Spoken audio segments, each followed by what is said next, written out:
untuk berwirausaha. Ya, jadi bagaimana sebetulnya kita memahami penggunaan medsos yang aman untuk berwirausaha. Ini kan semua ini adalah untuk berwirausaha ya, sebetulnya untuk mencoba mengupayakan sesuatu kegiatan mandiri ya, jualan mandiri, karena kita menjadi juragan sebetulnya kan, ini kelas juragan ya. Juragan itu kita menjadi tuan lah. Juragan itu kan tuan bagi diri kita sendiri dalam melakukan satu kegiatan perdagangan atau usaha bisnis. Jadi kita tidak dibawahkan oleh orang lain, tapi kita menjadi tuan bagi diri kita sendiri. Sebetulnya kan itu ya inti yang ingin dicapai dalam perkuliahan atau semua materi yang ditujukan untuk kelas juragan UAI ini ya. Saya sangat menyambut baik ya ide daripada pelaksanaan kelas juragan ini, karena ini bisa memberikan satu bekal dari sekian banyak yang diperlukan oleh para entrepreneur ini untuk bisa mempunyai bekal dalam berwirausaha. Sebetulnya kan itu berwirausaha di bidang bisnis online, e-commerce kan bisnis online ya. Jadi sebetulnya materi-materi yang diberikan itu diharapkan untuk bisa membekali para mahasiswa untuk bisa menjadi juragan bagi dirinya sendiri dalam bisnis online.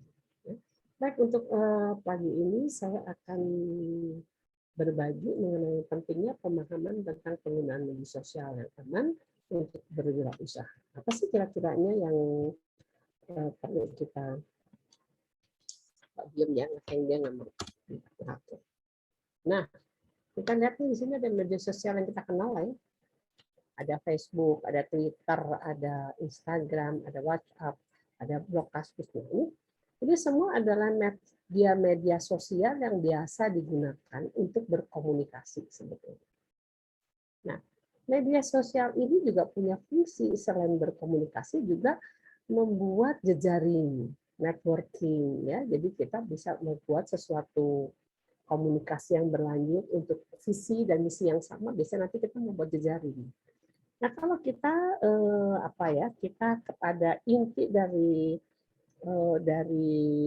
perkuliahan ini adalah mata kuliah saat ini adalah tentang e-commerce, pemahaman e-commerce. Tentunya jejaring itu jejaring yang bisa mendukung kepada kegiatan berwirausaha di bidang bisnis online. Sekali lagi kita bisa melihat bahwa media sosial ini adalah salah satu sarana untuk pertama membuka wawasan kita, akan ada pasar di situ, akan ada konsumen, ada pembeli yang bisa kita targetkan di dalam media sosial ini. Jadi kita bisa bertemu secara virtual, kita bisa menawarkan produk kita bisa memberikan satu pemahaman tentang produk kita, dan kemudian kita bisa membangun komunikasi dengan calon pelanggan atau calon pembeli dari produk kita. Diharapkan. Berdasarkan hasil riset yang dilakukan oleh VR Sosial pada 2 tahun yang lalu ya. Ini pada 2 tahun yang lalu ini kita lagi bicara tadi ya, awal daripada pandemi, awal dari COVID-19. Itu pada bulan Januari itu belum merebak itu setelah Maret, tapi di situ sudah di research gitu ya oleh VR Sosial itu, pengguna media sosial di Indonesia mencapai 150 juta atau sebesar 56% dari total populasi penduduk Indonesia.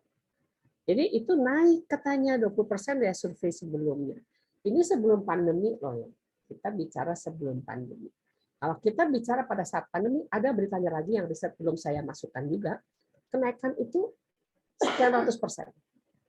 Penggunaan bukan media sosial, penggunaan daripada e-commerce, penggunaan bisnis online, internet, kemudian bisnis online itu naik ya. pada awal pandemi. Jadi 2019 Maret sampai akhir 2019 lah ya, itu perkembangannya begitu. Karena mereka sangat tergantung sekali, sangat bergantung sekali, sangat apa ya, sangat terdukung lah ya, sangat terdukung juga oleh kegiatan bisnis online. Jadi pengguna media sosial mobile gadget mencapai 130 juta. Dari yang 150 juta, itu 130-nya menggunakan media sosial.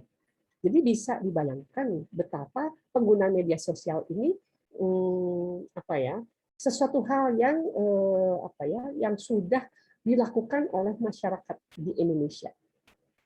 Awalnya hanya untuk berkomunikasi. Awalnya hanya untuk bertukar informasi. Awalnya untuk apa ya, sekedar mengikuti perkembangan tren atau arah dari pergaulan bahwa penggunaan Facebook, Twitter, Instagram, ya, konten-konten yang dibagikan yang bisa mendatangkan apa ya, atau menciptakan satu komunikasi dalam satu komunitas gitu ya, WhatsApp group misalkan, Instagram, Twitter, cuitan-cuitannya ya, terus Facebook, ini masih banyak yang lain sebetulnya, blog, Kaskus gitu ya.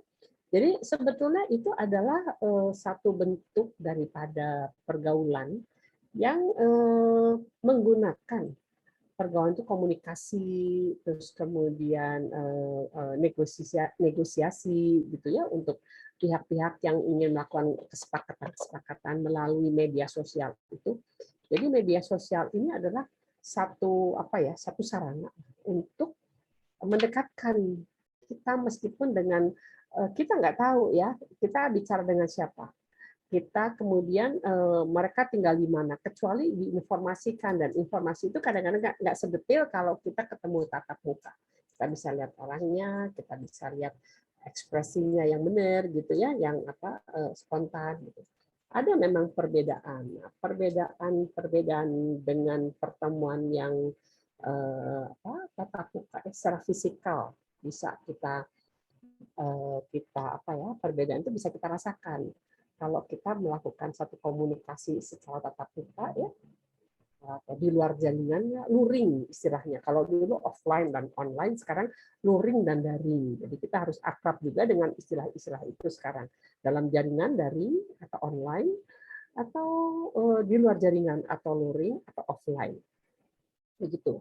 Ini ya penggunaan media sosial yang saya rasa makin banyak sekarang. Ini hanya beberapa contoh yang dalam skala besar ya penggunaannya, sudah sering kali dikenal. Sekarang ada lagi apa ya, mungkin Telegram ada, terus chat apa ya, terus kemudian satu lagi yang dulu kemarin ini akan menggunakan WhatsApp tuh apa ya, bukan Telegram tapi ada satu lagi yang saya lupa. Orang berbondong-bondong pindah ke situ karena katanya WhatsApp akan membuat satu orang yang nantinya akan merugikan para pengguna, gitu ya. Jadi kita tunggu aja perkembangannya. Nah, ini apa sih? Ini yang perlu kita ketahui dari media sosial itu adalah media yang merubah pemasaran dari pemasaran tradisional menjadi pemasaran digital. Ya. Pemasaran tradisional itu kan kita bisa door to door atau bisa pemasaran di mall-mall ya, biasanya kalau rumah atau develop apa namanya properti ya, mungkin Simpen bisa akrab ya dengan properti ya. Zaman dulu itu bisa dipasarkan pada saat event-event pameran. Itu orang lihat brosurnya, terus orang dikasih tahu sama apa petugasnya gitu ya, bahwa ini ada barangnya seperti ini atau produknya ini, atau juga misalkan mobil ya, atau produk-produk baru dari apa untuk groceries ya, atau untuk makanan itu kita pas pemasarannya itu dibilang tradisional karena konvensional lah, bukan tradisional. Jadi masih apa menggunakan orang, kemudian barangnya diperlihatkan sudah kita bisa lihat, kita bisa pegang, kita bisa coba misalkan gitu ya. dengan panduan daripada si penjaga pameran tersebut atau penjaga produk-produk tersebut. Jadi dijelaskan, ini begini loh, ini begini gitu. Jadi itu pemasaran yang konvensional atau tradisional tanpa menggunakan ini sarana teknologi informasi. Nah, sekarang menjadi pemasaran digital. Digital artinya sangat dibutuhkan adanya dukungan dari sarana teknologi informasi. Dalam hal ini internet misalkan ya. Internet itu nanti yang akan memperlancar jaringan untuk pertukaran informasi dari pengusaha atau pelaku usaha atau penjual kepada calon pembeli atau konsumen. Saya katakan calon karena apa? Belum menjadi. Kalau sudah jadi konsumen, menjadi pembeli, baru dia artinya sudah kesepakatan, baru dia bisa dikatakan sebagai konsumen atau sebagai pembeli, ya, karena dia adalah satu hal yang dikatakan merupakan bentuk lain daripada bisnis yang kita kenal saat ini. Jadi tadinya bisnis yang konvensional, tatap muka, dan kita bisa lihat barangnya, dan kita bisa mencoba memegang dengan panduan atau informasi-informasi yang tambahan yang diberikan oleh si ini petugas yang ada di tempat situ. Jadi fisiknya ada, orangnya ada yang menjelaskan, kemudian barangnya pun ada di situ. Tapi kalau dalam pemasaran digital itu kita akan berubah gitu ya, bertransformasi dari yang tadi barangnya ada, orangnya ada, itu menjadi tampak gambar saja, tampak layar saja, sehingga kita melihatnya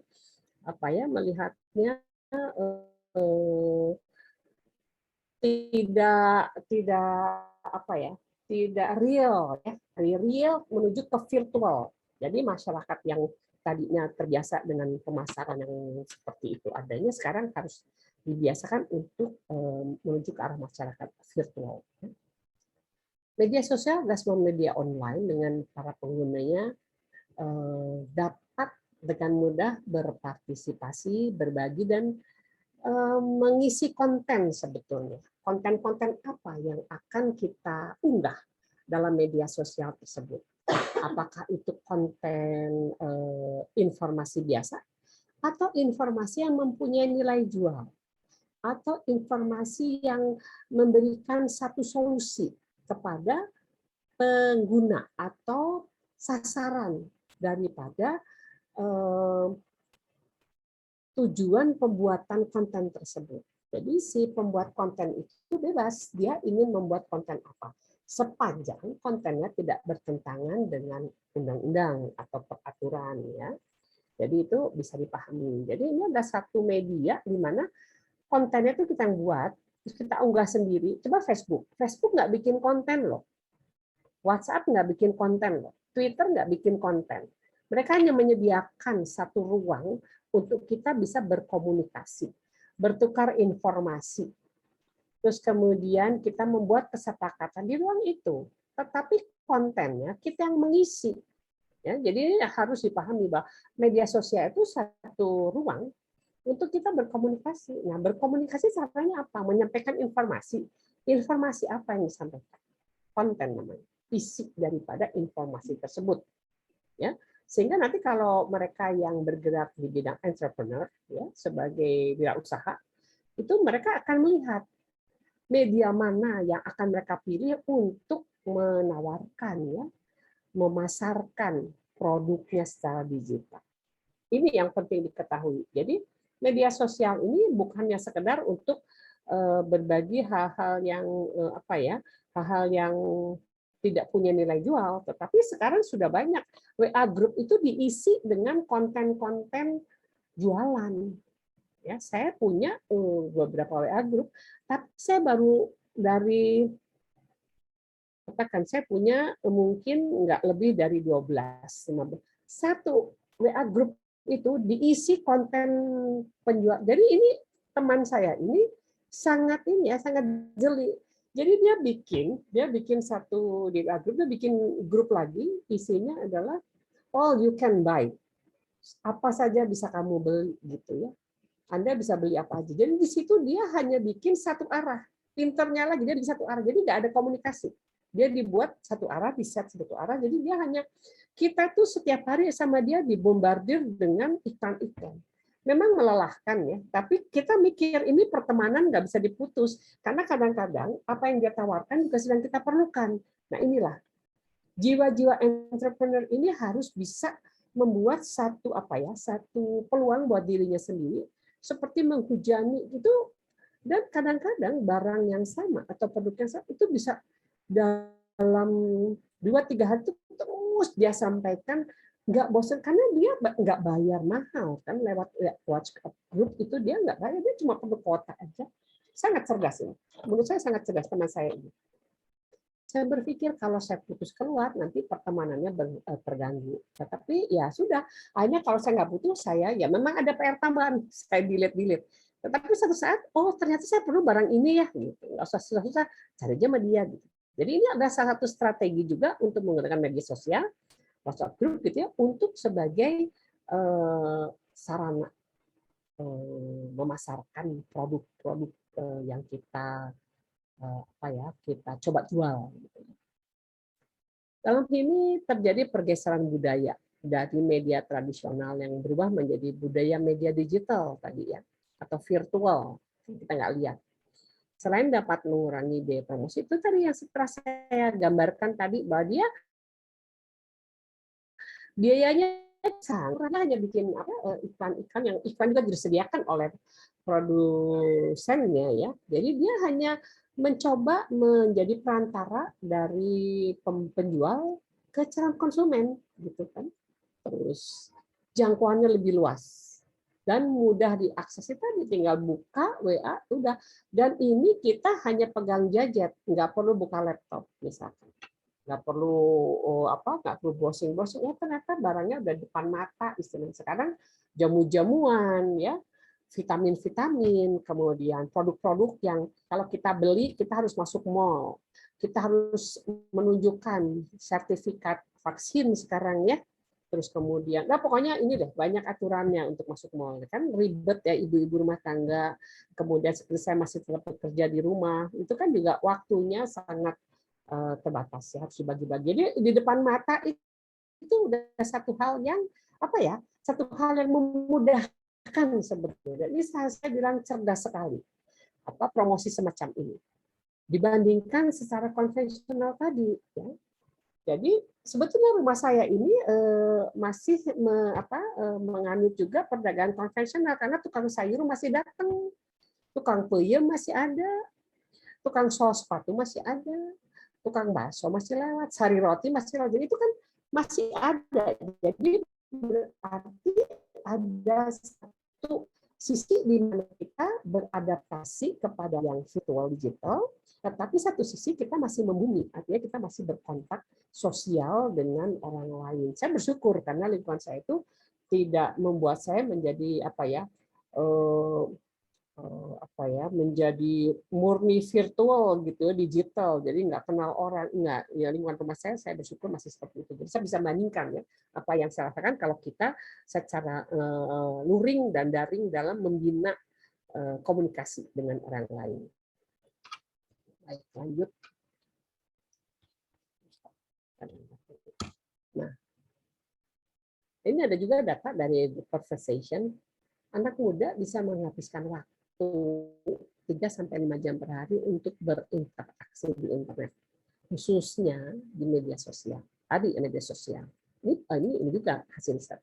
Jadi berkembangnya media sosial di kalangan peserta didik juga, ini peserta didik ya, seperti pelajar atau mahasiswa itu tidak hanya berfungsi sebagai media sosial, media aksesibilitas, tetapi juga dapat menjadi media yang tepat bagi pemasaran produk wirausaha. Itu tadi yang saya contohkan, teman saya itu jualan, tapi manis jualannya, dia bikin grup terus dia tawarkan, tapi yang grup dia bikin itu adalah merupakan bagian dari WA grup besar gitu, WA grup teman-teman sekolah menengah dulu ya. Dia bikin, jadi saya bilang dari 11 itu dia yang membuka satu grup, itu yang bikin grup lagi namanya all you can buy gitu. Jadi dia di situ hanya menulis produk dan dia tidak membuka dua arah. Jadi bisa kan di set satu arah, jadi mengirim informasi sebanyak-banyaknya. Yang nggak kuat dia leave, dia keluar. Tapi kalau saya pikir ya udahlah, nggak apa-apa kalau saya mah hitung-hitung bisa menambah apa sih barang-barang yang saya perlukan. Kalau nggak perlukan ya udah. Tapi kadang-kadang ada beberapa hal yang kecil yang saya perlukan, ya saya beli dari dia. Itulah kemudahan akses. Jadi ada satu pilihan untuk mendapatkan informasi. Mungkin buat para mahasiswa itu perlu bisa dicoba juga ya, untuk bagaimana memasarkan itu tidak secara konvensional. Itu contoh yang saya alami ya. Itu mempunyai pengaruh yang besar, yang luar biasa dalam berbagai aspek kehidupan. Ya. Saat ini dia menjadi tren komunikasi pada kegiatan wirausaha. Itu tadi. Jadi seorang entrepreneur, seorang wirausahawan itu harus pandai-pandainya melihat celah, pandai-pandainya untuk membuat satu kemudahan bagi bisnis mereka. Jadi mereka itu kan juragan nih. Kalau juragan itu kan, atau Anda semua nih nanti ya, juragan. Juragan untuk diri Anda sendiri, untuk produk yang Anda hasilkan atau Anda berusaha jual, produsennya mungkin belum tentu Anda. Nggak perlu Anda selalu menjadi produsen, tetapi Anda bisa menjual produk orang lain melalui bisnis online itu udah sesuatu sekali. Karena ini dimudahkan sebetulnya. Hanya yang diperlukan ada kreativitas dan kemauan dan adanya satu upaya bahwa Anda bisa membuktikan nih bahwa saya bisa jualan kok. Dengan kondisi seperti ini, saya bisa jualan kok. Ini mungkin di mata kuliah lain diajari bagaimana menjual. Bagaimana menjual dengan PD sesuatu barang yang dianggap tidak layak dijual dengan harga sekian gitu. Tetapi Anda bisa meyakinkan kepada calon pembeli yang nanti akan jadi pembeli bahwa harga barang ini adalah sekian karena punya nilai-nilai tambah lainnya. Ini itu ya. Baik, lanjut. Itu tadi. Di sini kita lihat media sosial sebagai media promosi dan bisnis. Itu tadi saya katakan ya, itu hanya pengalaman saya, tetapi banyak hal lagi, misalkan Facebook juga sekarang sudah menjadi sudah menjadi sarana untuk berpromosi. Jadi kita bisa lihat ya, saya sendiri juga pengalaman orang yang jualan makanan, orang yang jual baju, orang yang jual barang-barang kosmetik misalkan, kesehatan itu bisa pakai Facebook atau pakai Instagram atau pakai YouTube. Sekarang orang jualan, tergantung karya seni yang dijual apa, pakai YouTube. Misalkan orang ngasih materi nih tentang bagaimana membuat satu naskah yang harus yang ingin dipublikasikan misalnya. Cara-caranya dia bikin dalam satu konten, dia unggah ke YouTube, terus dia minta di-subscribe. Ya, dari subscriber itulah dia mendapat uang nanti dari YouTube. Ada prosesnya sendiri. Tapi YouTube juga mendapatkan konten. Jadi YouTube itu makin ramai kontennya untuk dibagikan. 1 jam itu bisa sampai ratusan ribu informasi yang 1 menit, bukan 1 jam, yang tersebar dan yang diakses, dan itu sangat luar biasa. Materi-materinya sangat beragam, mulai jualan ilmu pengetahuan, jualan kesehatan, jualan cara-cara berkebun atau bertanam, atau jualan cara olahraga misalkan yoga, itu luar biasa ya, dan itu ada pasarnya. Karena di dunia ini kemauan orang kan beda-beda ya. Nah, itulah yang disasar oleh para entrepreneur ini yang berusaha untuk menjadi juragan bagi dirinya sendiri. Dan itu tidak banyak mengeluarkan biaya. Coba Anda lihat nanti ya, kalau misalkan kita coba klik YouTube, ada lagu. Nanti tengah-tengah lagu ada iklan. Sebel banget ya. Tetapi itulah, jadi iklan itulah yang nanti akan akan dinikmati hasilnya oleh si penyedia konten, bukan penyedia, pembuat konten. Jadi itu yang sekarang sudah merupakan hal yang biasa ya di dunia di dunia eh, eh, promosi online itu udah masuk aja gitu. Semakin kontennya semakin menarik. Contohnya saya sering lihat di Facebook, saya sering diberi dikiriman, saya nggak cari, tapi kalau saya lagi buka Facebook gitu sambil istirahat gitu, nanti ada acara RCTI itu yang Master Chef. Nah, saya suka. Di sela-sela itu ada iklannya. Terus kemudian ada Indonesian Idol, ada iklannya. Dan iklan itu kadang kan makin menarik, iklannya bisa sampai 2. Baru sekarang mau sampai 2 ya, bisa makin banyak nanti. Tapi itulah bisnis yang menggunakan media sosial, YouTube, Facebook, Instagram, WhatsApp, ya, media-media sosial. Ini memungkinkan ya, media sosial itu memungkinkan untuk penyebaran konten produk. Produk itu berupa barang atau jasa. Jadi produk itu bisa barang, itu produk yang ditawarkan. Produk saya ini loh, pelayanan jasa. Seperti apa? Menerjemahkan, sekarang dijual di YouTube, dijual di Facebook. Punya masalah dengan penerjemahan naskah misalnya, atau punya masalah dalam membuat buku, atau punya masalah menerbitkan buku, ada solusinya di Facebook atau di YouTube atau di Instagram. Jadi itu jasa, jasa untuk menerbitkan buku. Persyaratan bayar sekian, beres. Pokoknya kirim naskah sama kami, nanti editing, terus kemudian penulisan pemeriksaan penulisan agar dia siap dicetak. Itu penerbit itu sekarang sudah rebutan dalam satu komunitas itu mereka rebutan mencari pelanggan. Demikian juga jurnal-jurnal. Mereka menawarkan diri. Siapa yang mau masuk ke dalam jurnal, artikelnya akan masuk, siapkan. Nanti kami yang akan membantu Anda. Translating juga begitu. Jadi ini banyak sekali yang ditawarkan. Banyak sekali mereka yang bersaing dalam produk sejenis. Jadi produk itu berupa barang dan jasa. Tadi yang saya katakan jasa. Tapi ada juga barang. Jadi Anda pilih yang mana, nyamannya yang mana.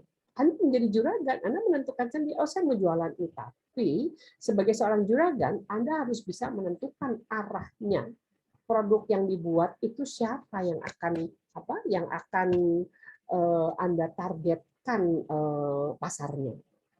Pasar mana segmennya. Nah, itu satu hal yang harus dipunyai dulu sebagai perencana atau sebagai satu rancangan untuk menjadi seorang entrepreneur. Saya rasa jiwa entrepreneur itu akan muncul begitu kita melihat peluang. Oh, ini bisa ya. Bisa untuk kita jadikan satu kesempatan untuk menaikkan penjualan produk kita, atau untuk mengenalkan produk kita, atau untuk memenuhi masyarakat akan kebutuhan satu produk. Itu sangat mungkin dan sangat terbuka luas untuk para entrepreneur ini dalam menggunakan media sosial. Ya. Tertentu jadi setiap platform media menawarkan berbagai tools. Jadi itu ada toolsnya apa yang akan dipakai. Contohnya gini, kita membuat satu konten dalam bentuk video, itu ada toolsnya banyak ya yang bisa kita gunakan untuk membuat konten kita menarik di mata calon konsumen atau calon pembeli atau masyarakat. Yang tadinya nggak tertarik, tapi begitu ada konten yang kita buat semenarik mungkin dan ada musiknya, kemudian ada ininya, ada kata-kata pengantarnya, itu akan menjadi satu hal yang menarik dan mempunyai nilai jual yang harus dipertimbangkan. Nah itu ya. Lanjut. Ini kalau ada pertanyaan silakan saya di stop ya atau tunggu sampai selesai.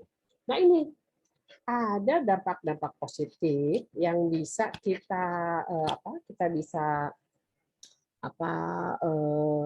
bisa rasakan atau bisa kita pelajari atau bisa kita laksanakan atau bisa kita gunakan dalam meningkatkan bisnis online kita. Satu, kita muter gini ya. Ini kenapa muter? Karena bisa mulai dari yang mana dulu. Bisa aja. Yang mana dulu. Anda mau taruh di mana, asal ini ada semua, silakan aja. Jadi ada dampak positifnya itu adalah ini. Jadi Anda lihat semua di sini. Ya. Dengan adanya media sosial, kita bisa mengenal pelanggan lebih dekat. Calon pelanggan saya katakan. Karena belum jadi pelanggan sebelum dia itu mengkonsum atau menggunakan atau membeli produk kita. Dan pelanggan itu yang membeli lebih dari sekali. Kalau baru sekali, dia itu bukan pelanggan, baru pembeli. Tapi kalau dia sudah menjadi langganan, ya beli setiap dia habis, dia beli dari kita.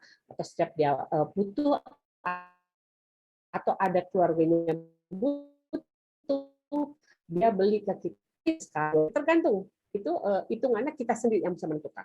Kalau dia sudah menjadi pelanggan, kita yang menentukan. Oh, dia menjadi loyal customer, ya. Konsumen dan loyal konsumen yang loyal, ya, itu beda, ya. Konsumen itu mungkin cuma sekali dua kali, ya. Tapi kalau konsumen yang loyal, dia akan mengingat produk kita.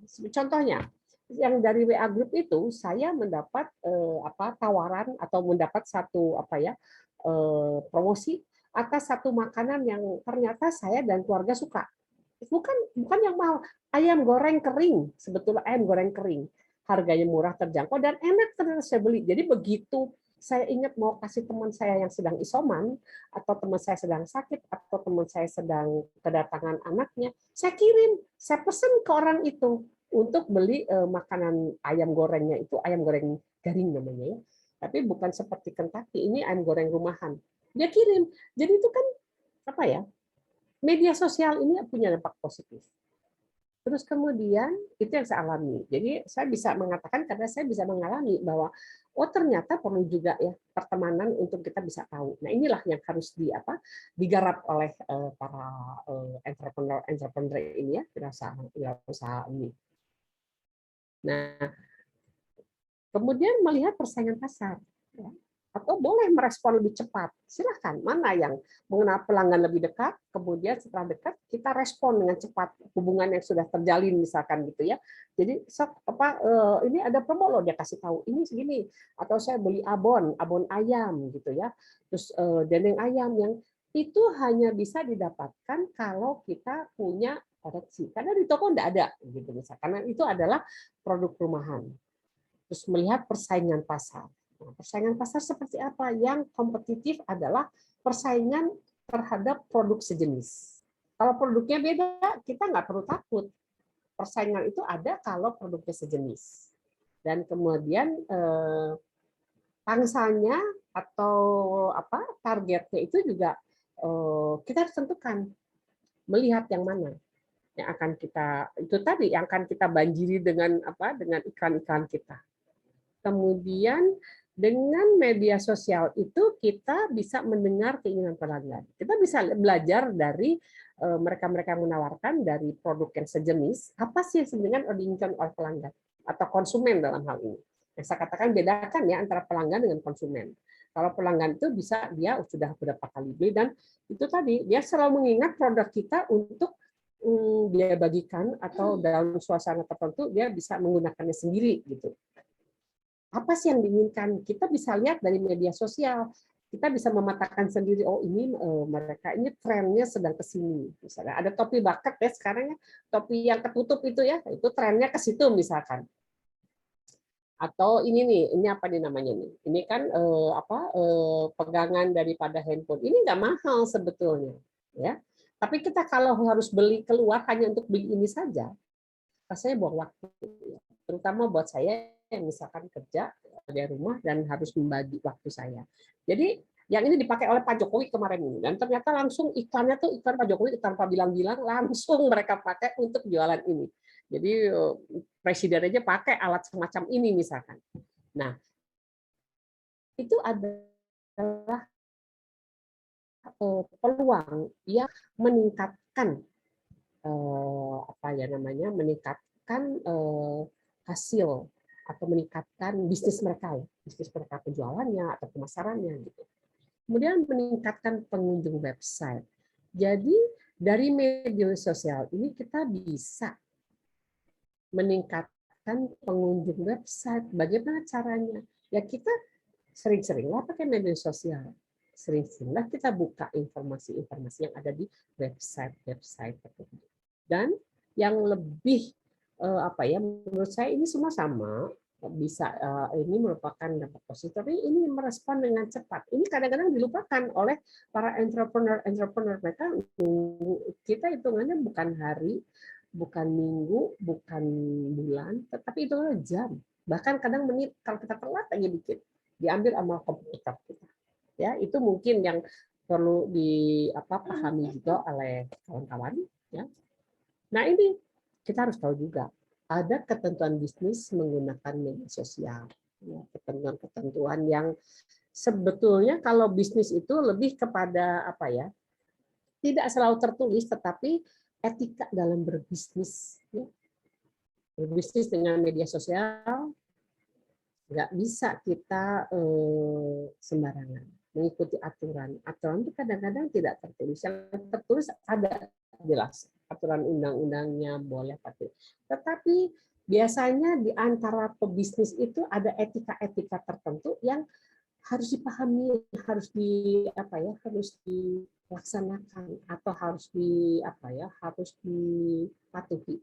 Karena kalau enggak mereka akan dijauhi oleh rekan sesama bisnis atau bahkan oleh konsumen. Contohnya kalau kita menjelekkan produk orang lain untuk meninggikan produk kita, itu udah nggak zaman sekarang, udah nggak zaman. Artinya apa? Orang nggak suka gitu. Orang nggak suka untuk membaca sesuatu untuk membesarkan kita menjelekkan produk orang lain misalnya. Itu saya lihat udah trennya udah nggak ke situ lagi. Sekarang kita kompetitif hanya menyebutkan bahwa produk kita itu berbeda dengan yang lain karena produk kita ini disebutkan. Ya. Itu pun kalau bohong itu kan ketahuan. Jadi pembeli pun juga akan langsung memberikan memberikan testimoni. Enggak nih, ini saya pesan udah 2 minggu udah bayar belum nyampe. Jadi testimoni inilah yang nanti akan menggiring calon konsumen untuk menilai bagaimana layanan si penjual itu terhadap produk yang dia tawarkan. Nah, hal yang harus diketahui adalah bagaimana aturan tersebut mengarahkan para pelaku untuk menggunakan media sosial yang layak untuk usaha dan jadi kita harus tahu apa saja yang menjadi poin-poin utama untuk kita melakukan satu bisnis dalam menggunakan media sosial. Tak perlu berlebihan. Berlebihan itu tadi saya katakan. Jadi kita itu saking kita ingin menunjukkan pada orang bahwa kita itu lebih bagus dari yang lain, kita mengambil contoh atau kita menyebutkan produk yang lain dan katakan produk ini ternyata nggak bagus gitu di pasaran. Jadi produk kita lebih bagus. Nah ini harus dihindari. Kalau kita mau menyebutkan produk kita bagus, tentukan aja bahwa produk kita mengandung ini, sudah ada testimoni atau sudah lewat Badan POM misalkan ya, atau katakanlah keunggulan dari produk itu apa dibandingkan produk sejenis yang di pasar tanpa menyebutkan merek dari produk yang ada yang merupakan kompetitor kita gitu ya, produsennya kompetitor kita. Nah, ini berhati-hati dalam bertindak dan menggunakan media sosial. Karena di sini meskipun bebas, kita bebas ya menggunakan itu. Kita jangan sampai kebebasan kita itu kita tukar. Kita pergunakan dengan sesuatu hal yang nantinya akan menjerat kita. Yaitu kita tadi tanpa sengaja kita mendiskreditkan atau menjelek-jelekkan pesaing kita. Dengan jelas-jelas menyebutkan produknya apa. Itu nanti akan berbalik pada kita. Baik, mungkin si produsennya tidak akan, kalau dia produsen besar, dia tidak akan dia tidak akan tidak akan mengacuhkan kita, tetapi konsumen tidak suka dengan hal-hal yang negatif yang ditawarkan dengan cara seperti itu gitu ya. Itu hati-hati lah. Harus dipahami. Nah, ini tadi kan dampak positifnya, ini dampak negatif penggunaan media sosial bagi kegiatan bisnis. Media sosial kan tadi yang saya katakan lahan subur nih ya. Subur tuh karena kita bisa ngapain aja di situ untuk membuat bisnis kita meningkat atau bisnis kita tersebar atau penawaran kita bisa diakses oleh sebanyak-banyaknya calon konsumen. Di situ bisa menjadi satu terjadi kemungkinan adanya penyalahgunaan data, ya, karena kita itu tidak tahu kita akan berhubungan dengan siapa. Contohnya, ini juga pengalaman saya. Saya pernah ikut satu komunitas di Facebook yang pesertanya itu 150.000 orang. Nah, 150.000 orang kita nggak tahu siapa aja. Satu komunitas ya, satu komunitas saya masuk. Dan setelah saya masuk komunitasnya, tidak lama dong, cuma 3 bulan, saya sudah dibanjiri dengan beberapa kasus yang tidak mengenakan, bahwa media sosial saya itu digunakan untuk sesuatu hal yang tanpa tahu saya, karena saya abai untuk memprotek medsos saya, digunakan untuk meminta uang, digunakan untuk meminjam uang, digunakan untuk hal-hal yang bukan saya gitu ya. Jadi dari 150 terbayang, kita nggak tahu siapa yang menggunakan akun kita. Dan satu, kita tidak tahu, terus saya lalai untuk memprotek. Terus yang ketiganya adalah saya nggak punya nggak punya energi lebih untuk meladeni satu persatu. Akhirnya yang saya lakukan adalah saya keluar dari grup tersebut. Jadi sekarang kalau grup yang lebih dari 1.000 orang, harus hati-hati. 100 itu mungkin masih bisa lah kita lihat orang-orang. Tapi begitu 1.000, kita nggak tahu. Ada teman saya pengalaman seorang profesor, guru besar. Nah itu membuat satu acara itu terbuka untuk umum. Yang buat bukan beliau, tetapi satu badan, lembaga institusi resmi membuat satu kayak gini ya, perkuliahan umum, dan umum sekali itu 5.000 pesertanya. Mulai dari saat itu narasumber ini mulai di-hack, nomor-nomornya itu digunakan untuk hal-hal yang tadi itu. Ada yang jualan mobil, ada yang jualan asuransi, ada yang tiba-tiba minjem uang, minta uang. Nah itu macam-macam. Itu kalau pesertanya sangat tidak umum dan tidak ketahuan siapa-siapanya. Dan yang kedua adalah kita lalai untuk memprotek. Sebetulnya ada fitur-fitur untuk memprotek ya. Meskipun kadang-kadang kita juga harus selalu mengecek apakah protection atau perlindungan yang kita buat gitu ya, atau kita upayakan itu masih berfungsi atau tidak gitu. Ini tadi ada penipuan, pencurian identitas, terus kesalahpahaman karena kalau kita mau menggunakan itu sebagai ajang promosi. Terus risiko yang harus dipahami dalam kegiatan wirausaha di media sosial. Ini tadi ada risiko-risikonya, penipuan dalam transaksi. Nah ini pelanggaran terhadap hak kekayaan intelektual. Ya. Jadi ada paten, ada hak cipta, ada hak merek industri, ada hak-hak lain. Jadi hak kekayaan intelektual itu dibagi dua, hak cipta dan hak kekayaan intelektual hak kekayaan industri. Jadi industri ini kenapa ada dua?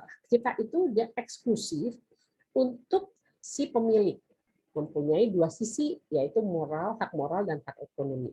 Hak moral itu akan tetap berada si pencipta, dia tidak bisa dipindahkan.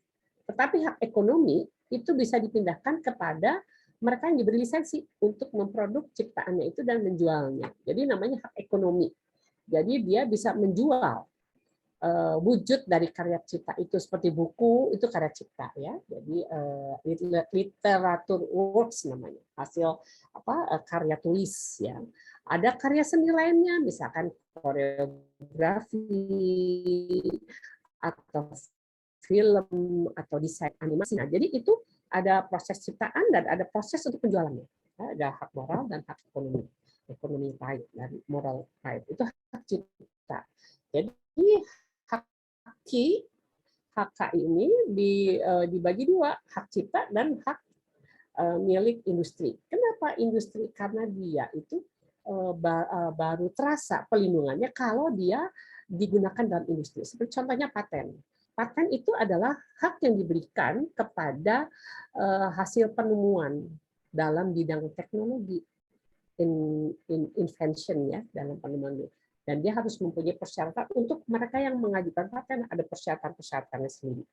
Di sini saya hanya ingin mengingatkan bahwa pelanggaran terhadap hak paten, pelanggaran terhadap hak cipta, hak merek, ya, indikasi geografis. Nah itu nanti bisa lihat sendiri ya macam-macam jenis hak kekayaan. Tapi ini di sini pelanggaran itu adalah satu tindakan di mana tanpa disadari atau dengan kesadaran penuh kita melakukan satu kegiatan bisnis yang melanggar hak yang dimiliki oleh orang lain.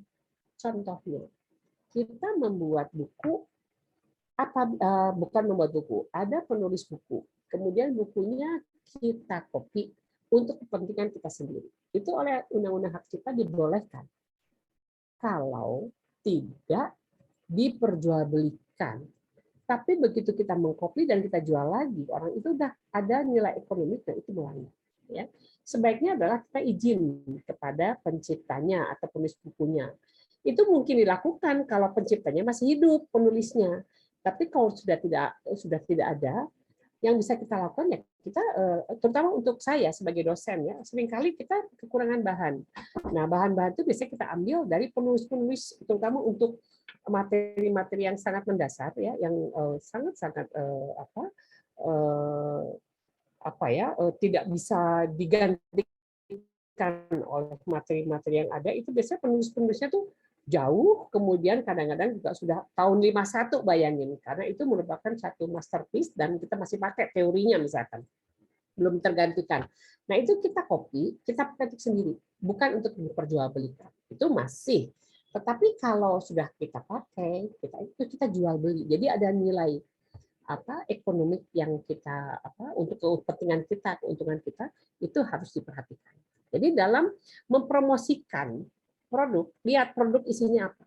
Produk itu ada nggak hak ciptanya punya orang, ada nggak hak patennya, ada nggak hak merek dagangnya, gitu ya.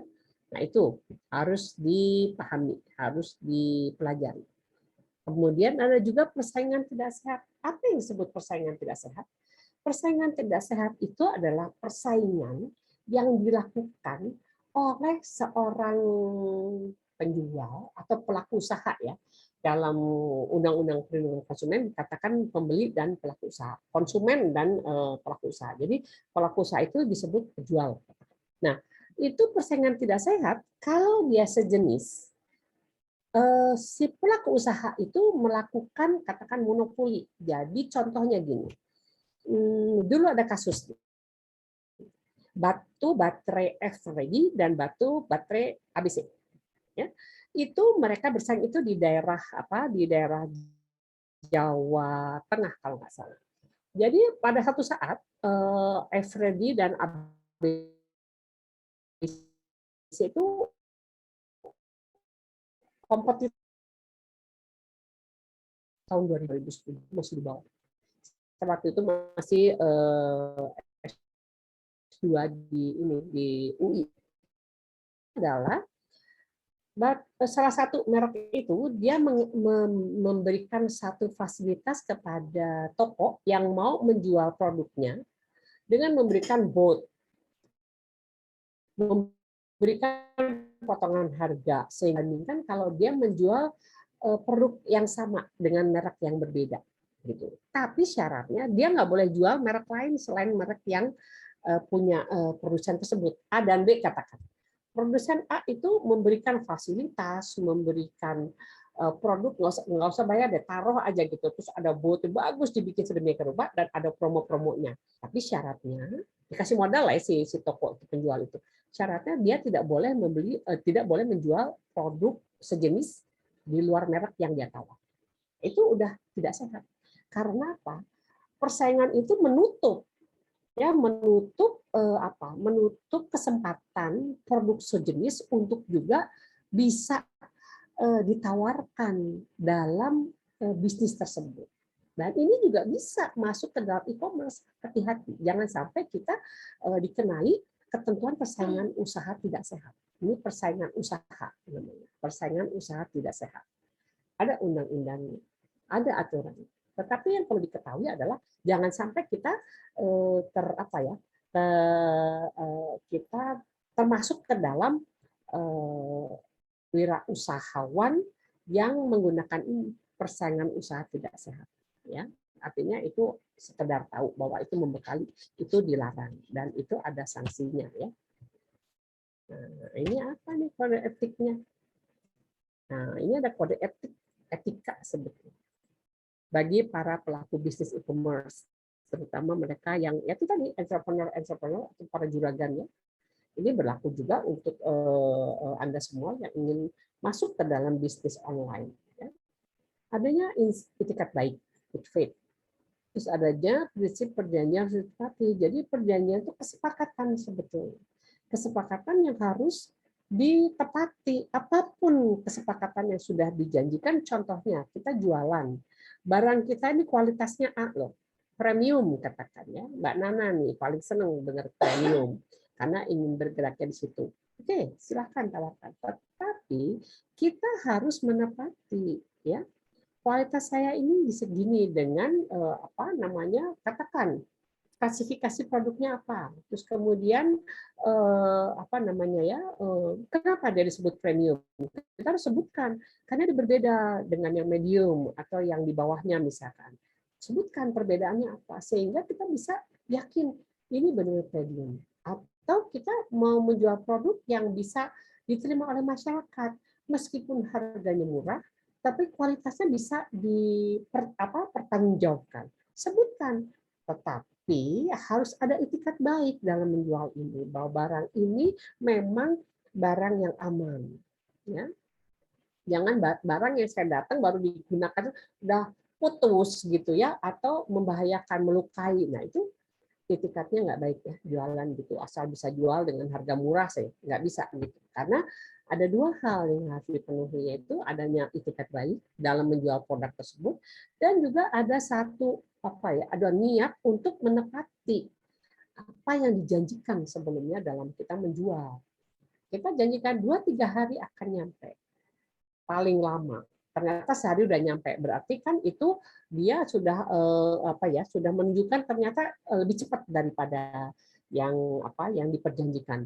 Beda kalau ternyata sudah seminggu belum datang, udah gitu datang barangnya rusak lagi atau barangnya selain rusak tercemar misalkan kalau makanan atau apa. Nah itu harus betul-betul dipertimbangkan oleh para entrepreneur yang akan bergerak di bidang bisnis online ya. Harusnya sama juga kalau bisnis offline juga. Nah, sekarang manfaatnya apa sih untuk menggunakan etika tersebut dalam melakukan satu kegiatan tadi wirausaha di medsos tadi ya, kita akan peranan medsos judulnya. Meningkatkan kredibilitas kita karena mulut ke mulut dia bisa dipercaya tuh gitu ya. Karena dia selalu benar dan saya pakai dia tuh udah nggak ini deh. Nggak ragu lagi. Contohnya misalkan jasa pelayanan nih, ada JNT, ada JNE, itu harus cepat, ada macam-macam. Ada pos. Tergantung kita pilih yang mana. Nah, waktu kita milih inilah berdasarkan pelayanan. Berdasarkan dua hal tadi. Akan bisa dibuktikan dalam dunia bisnis bahwa dia kredibel. Artinya dia bisa dipercaya. Bisa diandalkan. Ya, kalau saya ngirim misalkan, sekarang ada layanan paksel untuk makanan yang harus hari nyampe ya, dan seger. Nah, kredibilitasnya ditentukan dari pelayanan dia. Dari dua hal tadi, dia bisa nggak mewujudkan gitu dalam melaksanakan pelayanan yang mereka gembar-gemborkan atau mereka pasarkan, mereka iklankan bahwa seperti ini loh, gitu kan? Terus meningkatkan daya saing tentunya. Kenapa? Karena kompetitor di bisnis sejenis itu sangat banyak. Terutama sekarang bermunculan para para pelaku usaha di bidang layanan jasa. Banyak sekali. Jasa titipan biasanya jasa antaran ya. Ekspedisi katakan. Kemudian selain itu juga meningkatkan kepercayaan konsumen. Nah, ini tentunya demikian karena kita sudah punya kredibilitas, punya daya saing, akhirnya konsumen kepercayaannya meningkat lah. dan akhirnya membangun citra positif bagi perusahaan atau pulau usaha tersebut.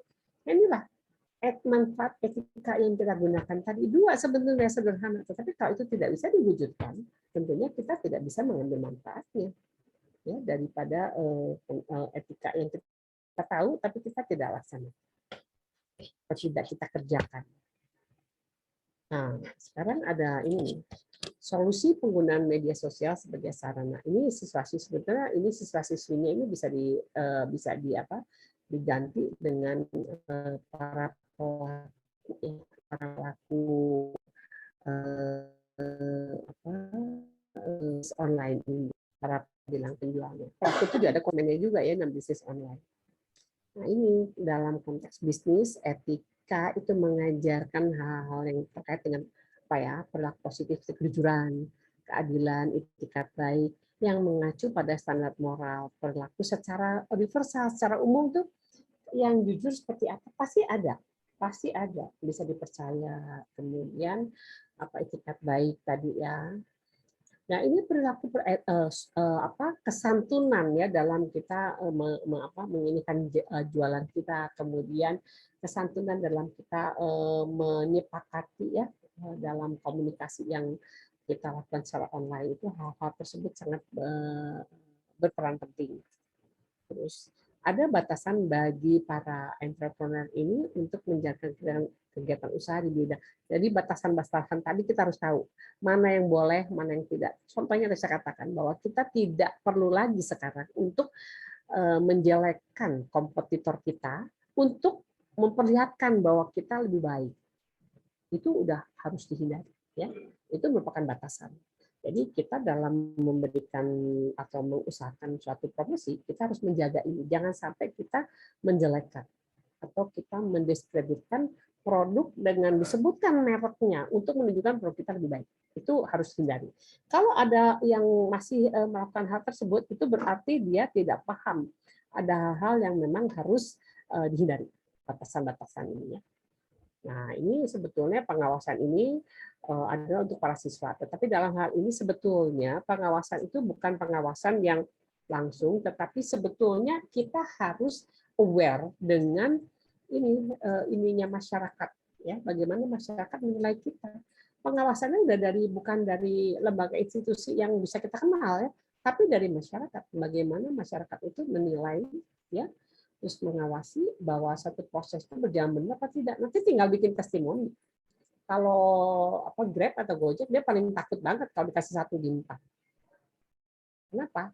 Karena itu merupakan satu penilaian pada waktu dia melakukan pelayanan kepada konsumennya. Begitulah ya, mungkin seperti itu. Tapi kepada Nah, mungkin itu dari saya. Terima kasih atas perhatiannya. Dan jadi saat ini yang perlu kita pertimbangkan atau kita perhatikan atau kita pahami adalah itu tadi, bagaimana peran media sosial dalam bisnis wirausaha, ya, atau entrepreneur atau juragan yang saya katakan. Enggak, kalau ada pertanyaan saya akan merespon. Ini sebetulnya ada lagi saya nggak tahu masih ada waktunya nggak ya untuk Pak Sena akan memberikan, mungkin Pak Sena bisa untuk hari Sabtu mungkin Pak Sena ya, materinya Pak Sena. Pak Sena masih hadir? Baik, boleh. Pak Sena boleh, menyiapkan apa nih? Ya, Sabtu aja mungkin ya Pak Sena ya. Ini karena kita cuma sampai jam, silakan. Iya. Gimana Pak Sena? Mungkin insya Allah nanti akan disampaikan terkait penyelesaian sengketa dalam e-commerce kali Bu ya? Boleh Bu ya? Ya silahkan. Jadi nanti kalau silakan. Jadi kita mencoba untuk membagi mahasiswa dengan beberapa segi untuk e-commerce seperti apa. Mangga, silakan. Ada yang mau ditanyakan dalam hal ini? Silakan. Bu Tuti juga boleh nanya loh, Bu Tuti. Bu, ini mungkin sedikit tambahan. Personal branding juga penting. Jadi kalau kitanya sudah dikenal, misalnya kalau kayak saya beberapa cari properti, walaupun ini dia hubungi gitu, ini ada mau jual atau mau beli, jadi personal branding juga penting gitu. Jadi kalau kita tahu kitanya ya pasti cari kita gitu, seperti Ibu Eni bilang gitu.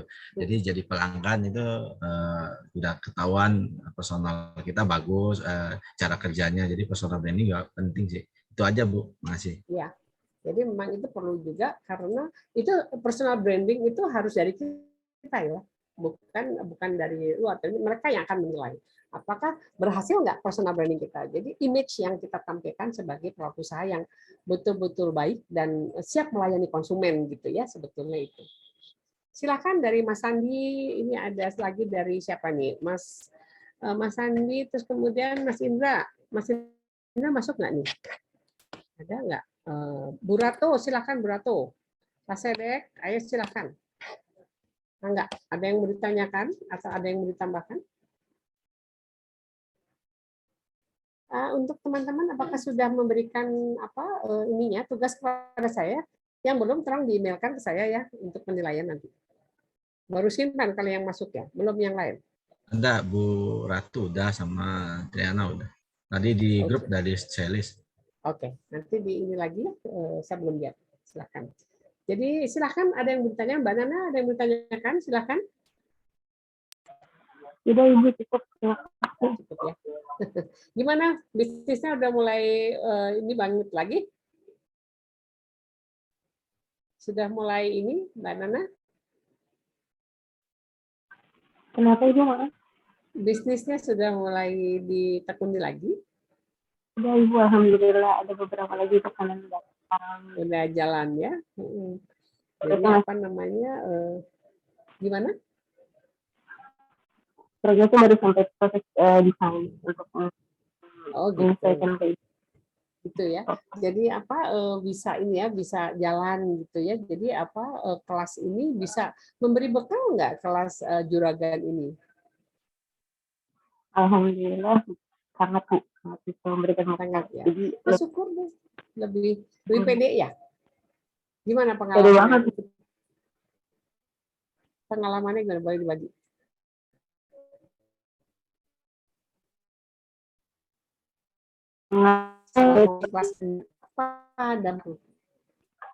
Dampaknya membuat awalnya seperti Ibu bilang saya kan memang niatnya untuk barang premium ya, tapi akhirnya ke depan beberapa hari sebelumnya saya juga menawarkan untuk ada beberapa level dari produk itu menunjukkan mereka boleh juga harganya. Jadi mereka lebih dapat juga karena kita bandingkan dengan barang yang premium agak sedikit mungkin kualitasnya sedikit diturunkan, itu banyak yang berminat ternyata. Nah, betul kan? Jadi itu kita nggak bisa berpegang pada satu itu, kita harus lihat pasar. Tadi kan kita mendengar keinginan pasar. Tadi ada kan lingkaran tadi mendengar keinginan pasar, meresponnya gitu. Kita merespon sehingga kita nggak mandek. Jadi nggak idle barang itu. Dan kita mencoba untuk selalu mencari celah. Kalau entrepreneur itu ya juragan itu atau wirausahawan itu kita harus bisa mencari celah. Kecil sedikit pun harus segera kita respon ya, sehingga nanti akan bisa menutup ya, saling menginikan. Kita yang ngatur semuanya Mbak Nana ya, kita mengatur dan ini kita jadi nggak idle kan, kita bisa berjalan gitu. Kalau kata istilahnya Mas Indra saya pegang, apa lu gada, apa lu mau gua ada gitu kan. Jadi ya silakan dalam bisnis ini mau yang mana. Ini yang segini, ini yang segini. Jadi ada harga dan ada benda yang ditawarkan. Jadi sasarlah sebanyak mungkin kemungkinan untuk, dan coba luas sedikit untuk menyikapi keinginan pasar. Itu pesan saya Mbak Nana, mudah-mudahan bisa digunakan ya untuk itu. Nanti ini saya ini share ya si materi saya biar bisa dilihat lagi. Nanti ada saya sesuaikan beberapa. Silakan ada yang lain dari Mas Sandi. Mas Sandi ada yang mau ditanyakan? Silakan Mas Sandi. Mas Sandi masih hadir, masih bisa dengar? Bu. Iya. Di mana ini? Di rumah atau di mana Mas Sandi? Ya di rumah Bu, betul. Ya. Ya mau tanya Bu, tadi udah kepikiran. Kalau misalkan kita kan kalau di sosial media tuh sebenarnya termasuk yang nggak terlalu aktif gitu Bu. Cuman kan kalau untuk ngebangun kayak yang tadi Mas Sin bilang, untuk personal branding kayak gitu kan perlu ada interaksi juga kayak gitu. Nah, kemudian kalau menurut Ibu yang selama ini untuk bisa ngebangun interaksi gitu dengan orang-orang gitu gimana sih Bu? Ya. Dari hal-hal apa gitu yang mungkin bisa dipraktekin, soalnya kan kadang-kadang kayak gitu juga penting gitu Bu untuk membangun citra itu gitu. Iya. Jadi pertama mungkin ya berdasarkan pengamatan saya dan pengalaman pribadi saya gitu, kita harus masuk ke atau kita membangun komunitas atau kita masuk ke dalam komunitas. Kita masuk dalam komunitas, komunitas apa nih? Kan kalau Mas Andi kan industri kreatif kan, betul nggak? Industri kreatif kan. Nah, masuklah komunitas itu. Komunitas yang online, karena kalau sekarang udah nggak agak terbatas ya untuk komunitas yang offline yang luring, kita harus cerdas juga cari komunitas. Komunitas itu bisa dicari misalkan untuk komunitas industri kreatif. Ya, industri kreatif, cari industri kreatif juga apa? Jangan semua industri kreatif dimasukin, karena ada industri kreatif seni, sastra, ya, film, musik, animasi, kan nggak main di situ kan, Mas Andi, mainnya di industri kreatif yang mana? Ya, industri kreatif mengenai produk-produk merchandise misalkan ya, atau produk pesanan, masuk ke situ. Nanti cari di googling, ya, di browsing industri kreatif di bidang apa. Cari nanti keluar keluar mau di wilayah mana, mau di wilayah Pulau Jawa, di luar mana. Jadi saran saya bukalah komunikasi itu dari kita dulu. Kita cari, kita mau masuk, katakan kita mau masuk grup yang mana, kita mau masuk lingkungan yang mana. Yang tentunya lingkungan itu harus mendukung pada tadi personal branding kita. Tapi kita harus masuk dulu ke situ. Jadi kalau kita diam aja, kita nggak masuk ke lingkungan, kita nggak tahu. Kita nggak bisa tahu apa. Jadi kan tadi medsos itu nanti kita bisa melihat pesaing kita yang mana aja, gitu ya. Keberhasilannya apa, kegagalannya di mana. Nah, kita belajar dari orang. Dengan belajar itu kita akan bisa mengasah diri kita. Ternyata, oh kita udah punya ini, tapi kita kurang ini. Atau, oh kita kelebihan nih di sini, kita kurang. Nah, itu hanya bisa didapat di komunitas yang dinamikanya tinggi. Komunitas sejenis tentunya. Jadi, nanti Mas Andi cari, ya, browsing. Komunitas industri kreatif, ya, yang Mas Andi mau masukin. Itu satu. Kemudian lihat perajin dari barang-barang yang akan menjadi bahan pokok dari industri Mas Andi. Apa? Misalkan gitu kan? Misalkan bunga kering, ya kan harus ada. Kita nggak usah bikin sendiri, banyak.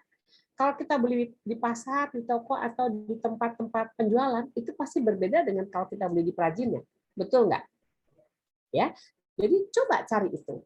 Jadi perajinnya atau pelaku usaha yang memang menyediakan untuk kebutuhan daripada produk yang akan dihasilkan menggunakan bahan-bahan dari mereka. Ya, itu tadi masuk komunitas, mencari perajin yang siap. Terus kemudian kita juga harus percaya diri bahwa kita memilih bisnis yang mana. Sehingga kita tahu kompetitor kita yang mana. Jadi pada waktu kita sudah memilih bisnis A, tentunya kompetitor kita ada kompetitor yang bisnis A-nya juga A. Ya. Dan ini tadi apa yang menjadi etika-etika dalam berbisnis secara online, apa saja menggunakan medsos. Jadi medsos ini sangat luar biasa kalau kita tahu banget bagaimana menggunakannya, bagaimana aturan yang harus kita pahami bersama dalam menggunakan medsos. Terutama untuk kita promosi, untuk kita menjual, silahkan. Jadi jangan salah masuk. Kalau kita salah masuk ke tempat yang tidak mendukung, akibatnya malah kita nggak bisa ngapa-ngapain. Tapi sekarang sangat bebas. Kemudian coba mengunggah satu konten. Selama konten itu masih gratis kita mengunggah di YouTube. Tapi ingat tadi bahwa kita mengunggahnya itu juga harus memperhatikan juga isi-isi konten itu jangan sampai kita melanggar hak-hak orang lain. Itu tadi ya. Haknya gitu. Jadi Mas Adi mungkin yang paling dekat itu tadi mencari komunitas. Kemudian kita juga sambil jalan lihat ketersediaan bahan bakunya tuh dari mana, ya. Terus kemudian bagaimana cara mendapatkannya, dengan siapa kita bisa melakukan perjanjian untuk penyediaan bahan baku. Itu penting karena begitu Mas Andi menerima pilihan, menerima pesanan, itu kan harus tersedia semua. Itu kan satu proses tahapan yang melibatkan orang di luar kita. Gitu ya Mas Andi. Bisa dipahami? Bisa Bu, makasih Bu, makasih. Ya. Ada yang lain yang mau ditanyakan? Sekarang Mas Andi gimana nih? Bisnisnya gimana? Ya Bu, masih yang produk yang itu. Soalnya kayak mau ngembangin ke ini sih Bu, kayak mau Instagram Ads aja gitu. Jadi kayak ya udah dari kan orang-orang tetap masih suka lihat story gitu Bu dibanding sama ininya. Jadi kayak marah sih. Jadi kan di Instagramnya itu kita bangun untuk langsung di adsin aja gitu. Cuman konsepnya kemarin baru nemu dari ada Instagram influencer siapa gitu yang memang itu ahli juga di FB Ads kayak gitu Bu. Jadi kayak mau nyontek kayak gitu sih. Ya, nggak apa-apa, silahkan aja. Itu tetapi satu harus pede. Mas Andi harus pede dalam melakukannya. Jadi kan nggak bisa sendiri ya, harus punya konten kreator juga, teman-teman lah, konten kreator. Karena konten itu kalau nggak di-create yang sedemikian menarik, dia akan kalah dengan orang yang menarik. Mungkin barang kita lebih bagus dari yang dia, tapi karena dia menjualnya dengan bagus, dengan konten yang bisa langsung kena di calon konsumen, ya itu mungkin Mas Andi harus memperhatikan hal itu. Jadi ini juga dengan konten kreator. Jadi membuat kita mungkin bisa buat sendiri, tetapi kalau oleh yang punya jiwa seni itu kan beda ya pembuatan konten gitu. Nah, silahkan kan bidang. Tapi tadi cari ya komunitas mana yang kita masuk.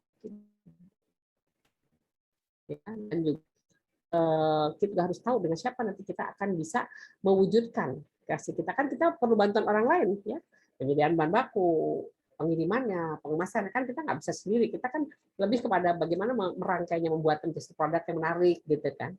Mungkin itu dari saya Mas Andi. Ada mungkin ya teman-teman tambahan lain? Silahkan. Atau ada pertanyaan dari yang lain? Iya Bu, bisa izin Bu? Silahkan Bu Rato. Assalamualaikum. Sebelumnya punten Bu Eni, karena saya kemarin agak kurang sehat, jadi sekarang pun masih Ibu sakit apa? Enggak Bu, asam lambung. Cuma itu sekarang saya masih check up aja di rumah sakit, jadi saya tidak bisa on kamera gitu ya Bu. Mohon punten banget. Jadi dalam kesempatan ini sebelumnya saya mengucapkan terima kasih Bu Eni sudah mengirimkan buku. Kemarin saya sudah terima, alhamdulillah. Terima kasih banyak, atur nuhun, bukunya bagus sekali, menginspirasi ya Bu ya. Sangat menginspirasi untuk kita pelaku-pelaku, maksudnya baru memulai ya usaha seperti ini. Jadi dalam kesempatan ini saya cuma mau satu pertanyaan Bu. Apakah Ibu bisa juga memberi pencerahan kepada kita, memberikan sedikit potensi dari marketplace luar seperti Alibaba dan Amazon ya, karena mungkin potensi dari komoditas kita ini mungkin kita bisa ekspor gitu. Karena kan kita untuk melihat buyer yang akan menjadi sasaran kita promosi itu kan kita bisa melihat di marketplace luar ya Bu ya, seperti Amazon dan Alibaba. Pertanyaan saya cuma apakah nanti dalam pelatihan ini juga bisa diberikan pencerahan mengenai apakah ada kemungkinan bila ada kemungkinan komoditas kita ekspor keluar, bagaimana menurut Ibu Eni untuk potensi tersebut begitu. Apakah ini menjadi satu kurikulum di pelatihan ini atau tidak? Itu saja Bu. Hatur nuhun ya Bu Eni ya.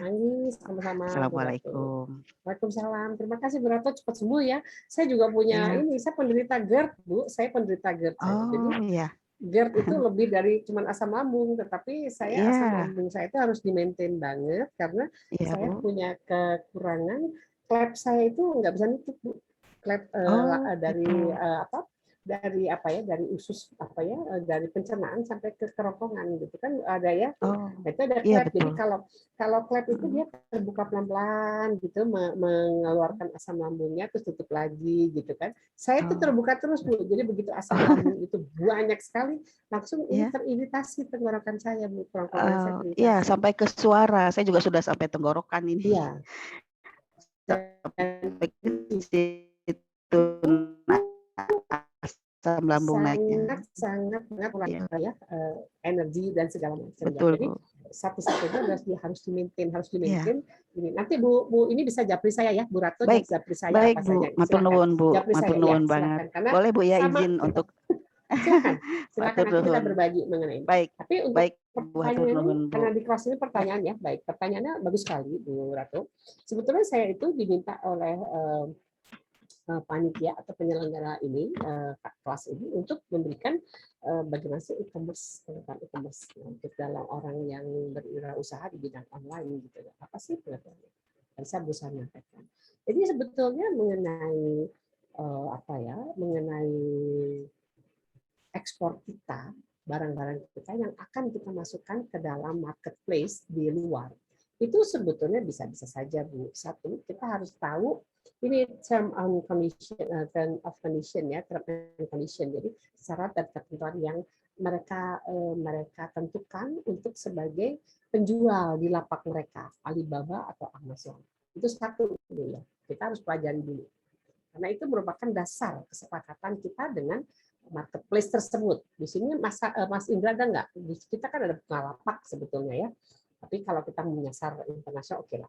Itu satu, kita harus tahu betul. Dan kita harus tahu posisi kita itu benar apa enggak. Apa maksudnya gini, kita punya posisi tawar yang cukup bagus nggak kalau kita masuk ke mereka. Gitu ya, kita pelajari itu. Kemudian yang tidak adalah kita harus bisa dengan apa yang kita tawarkan. Artinya apa? Kalau buyer dari luar itu menginginkan benda sesuai klasifikasi mereka dan kita bisa memenuhinya, tetapi biasanya mereka itu akan lebih apa ya, lebih cerewet ya, terutama konsumen luar itu tentang ini Bu, ada jaminan nggak kita mau kalau di Amazon, tahu saya waktu saya di Amerika, anak saya beli satu produk dari Amazon. Amazon di Amerika itu kan Amazon sudahlah dikenal banyak. Apapun produk dia bisa dari yang kecil sama seperti Bukalapak konsepnya mungkin ya. Tapi Amazon kan sudah jalan lebih dahulu. Nah, itu dia beli satu produk TV merek tertentu. Nah, ternyata dalam waktu 2 minggu TV itu tidak sesuai dengan ekspektasi dia. Dia cuma tulis ke Amazon, saya mau spesifikasi TV yang seperti ini bisa disanggup oleh Amazon. Tapi kamu bayar tambah. Itu udah dipakai 2 minggu, Bu. Ya. Jadi begitu itu di wrapping lagi oleh dia, dikemas lagi, taruh depan luar pintu. Tadi si ekspedisinya tuh ngambil gitu ya. Terus 2 minggu kemudian datang. Tapi anak saya harus bayar dulu tambahan untuk spesifikasi TV yang baru yang dia mau gitu kan. Nah, kita siap nggak itu? Ya, bendanya apa aja dulu? Nggak usah TV yang gede, nggak usah elektronik. Benda itu bisa macam-macam. Anak saya tuh bisa beli kertas. Dia bikin sekarang untuk apa? Untuk ini loh. Perayaan 17 Agustus bendera. Kertasnya dia beli dari sana, kertas merah dan kertas putih dia bikin sendiri. Dari Amazon dia beli. Kemudian kerjaan-kerjaan lain yang dia nggak bisa kerjakan atau dia perlukan alat-alat pendukungnya, dia pesan dari sana. Jadi mulai yang perintil sampai yang gede dia jual di Amazon. Tetapi setiap penjual yang masuk ke platform mereka harus siap dengan ketentuan yang mereka buat. Nah, kita siap enggak? Pertama kita harus pelajari dulu. Jadi gini Bu, saran saya, kita harus pelajari dulu apa yang menjadi persyaratan yang ditentukan oleh Amazon atau Alibaba untuk kita sebagai pemainnya atau sebagai pelakunya atau sebagai pengisi lapak mereka. Apa yang kita tawarkan? Ya, itu kita harus tahu dulu. Dan bagaimana kita bisa komit dengan penawaran yang kita sampaikan atau iklan kita sampaikan. Itu persyaratannya sudah pelajari banget. Bisa, Bu. Kemudian kita bandingkan dengan platform marketplace yang ada di Indonesia atau di Asia. Ya. Jadi artinya Blibli juga bukan punya Indonesia loh, Bu, sebetulnya. Pemiliknya bukan dari kita, ya, dari asing sebetulnya. Cuman mereka bermain di kita sebagai pasar yang besar gitu. Jadi nanti kalau kita bisa masuk ke situ, kita pelajari dulu Bu Ratu, apa yang menjadi persyaratan, ya, hak dan kewajiban kita apa, hak kita sebagai penjual di lapak mereka haknya apa, kewajibannya apa, kemudian sanksi yang akan kita terima kalau kita melanggar misalkan itu bentuk kehati-hatian dari kita. Bisa, Bu, maksudnya bisa masuk, tetapi kita harus lebih mempelajari dulu, ya, lebih mengetahui dulu, memahami dulu apa yang diminta dari kita untuk mereka. Sebelum kita minta untuk mereka kan memasarkan barang kita. Tapi ingat, dalam memasarkan itu kita harus berpikir bahwa kita akan sanggup memenuhi satu itu tadi, ya, memenuhi tepat waktu. Dan kita tuh agak lemah di sini, terutama dalam produk-produk buah-buahan, sayuran. Kita kalah sama orang Vietnam. Waktu saya di Jerman, itu produk-produk Indonesia itu nggak banyak. Yang masuk cuma Indomie, Supermi, kecap, banyak tertentu. Tetapi kalau yang seger-seger kan banyak kita, ya, sayuran. Kita suka ini nih, nangka tuh, ya, kan kalau itu saya suka bikin gudeg waktu di Jerman. Nah, kita itu produknya kalengan itu bukan dari Indonesia, tapi dari Vietnam atau Thailand. Kenapa? Saya juga nggak ngerti. Padahal pengemasan kita bisa. Pemasaran ini agak yang kuat, ya. Jadi saya juga nggak tahu. Thailand sama Vietnam tuh sangat-sangat barang-barangnya terpajang. Padahal saya bilang ini buatan Indonesia lebih buah-buahnya lebih seger. Tetapi yang masuk ke sana buah Thailand, rambutannya rambutan Thailand. Terus apalagi saya bilang kenapa nggak baju Indonesia, ya? Nah itu yang saya pertanyakan. Kami dulu kerja Bapak di KBRI, jadi kita memerlukan support dari buah-buahan Indonesia. Itu yang bisa memenuhi itu dari Thailand. Itu yang pengalaman kami tahun 2000-an. Jadi itulah yang kenapa kita harus menyiapkan diri kita bukan hanya sekedar kita sebagai pemain. Tetapi sebagai pemain, apa yang harus kita siapkan? Sehingga nanti kita tidak akan kalah dengan kompetitor kita atau pesaing kita di bidang yang sejenis. Mungkin dari saya itu, Bu Ratu. Jadi berdasarkan pengalaman dan pengamatan saya, Baik. kita harus banyak lebih menyiapkan diri. Bisa, Bu, Baik, tetapi Bu. ya itu tadi syaratnya. Begitu, Bu Ratu. Ya. Mudah-mudahan menjawab, ya. Baik, jadi punten sekali Bu, apakah bisa dalam pelatihan ini diberikan satu sesi saja untuk pembekalan kita menuju ke sana? Apakah ada dalam kurikulum pelatihan ini mengenai hal tersebut? Mengenai apa, Bu? Maaf. Mengenai pembekalan kita untuk bersiap untuk komoditas kita ekspor, gitu Bu. Oke. Jadi untuk sebagai pemain ini, ya, pemain e-commerce keluar gitu, ya, maksudnya. Betul. Nanti coba saya lihat sebetulnya bisa itu, tetapi lebih kita melihat pada persiapannya, ya, persiapan apa yang harus disiapkan kalau kita mau sana gitu, ya, karena kalau untuk ekspor tentunya kan juga harus ada izin usaha, ya, izin usaha seperti itu juga kami. Tetapi yang pembekalan yang untuk wawasan bahwa untuk menjadi pemain internasional, katakannya regional atau internasional. Kalau lingkupnya ASEAN itu regional namanya, Bu. Tapi kalau udah dunia itu internasional. Gitu. Mungkin, ya. Coba nanti saya lihat, ya, di sini ada Pak Sena dan Pak Raka juga, nanti kita akan mencoba satu materi, ya, sesi gitu, ya, untuk kita lihat sama-sama apa sih sebenarnya gini, Bu, yang kita perlu tahu itu kelebihannya apa sih mereka gitu kan. Terus apakah kita bisa ikut nggak sih, dan kelebihan itu mensyaratkan apa, itu kita tahu, Bu, sebagai ya, karena kan selama ini komoditas kita banyak kurang tereksplor, ya Bu, seperti terutama di bagian perkebunan, perikanan, dan juga rempah-rempah. Kita kalah bersaing, padahal sumber daya alam kita melimpah sekali. Perikanan terutama karena garis pantai kita kan terpanjang sedunia. Itu kenapa nggak kita eksplor hal tersebut? Karena pemain perikanan justru malah dari luar gitu kan. Kenapa bukan kita? Begitu. Kemudian perkebunan, juga rempah-rempah sampai kita terjajah karena kita punya rempah-rempah luar biasa.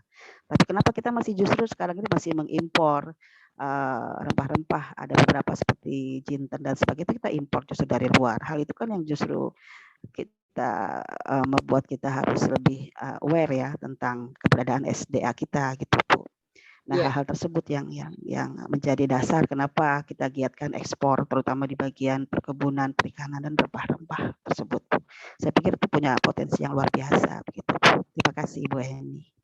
Ya, jadi saya rasa itu yang disebutkan Ibu apa ya namanya disebutkan oleh Bu Ratu merupakan merupakan nilai tambah lah ya untuk kita sebagai pelaku usaha ya untuk mencoba mempromosikan dan mencoba menjual sumber daya, bukan sumber daya, hasil dari sumber daya alam kita ya yang berlimpah ini. Nah, itu sebetulnya kita nggak bisa sendiri Bu, yang bisa kita lakukan kita merangkul sebanyak mungkin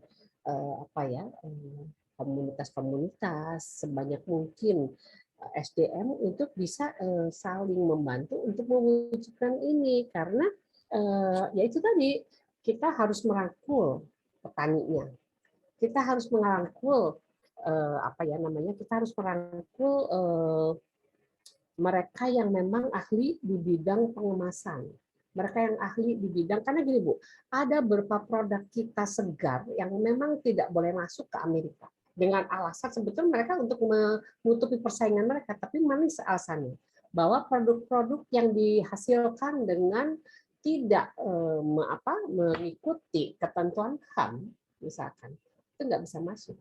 Bisa dilihat nanti mereka misalkan kita mau mengekspor udang nih, udang nggak diterima. Kenapa?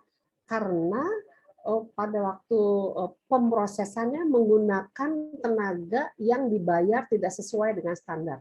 Itu dilakukan Bu untuk komoditas-komoditas tertentu. Jadi mereka sendiri melindungi pasar mereka sebetulnya, pasar lokal mereka.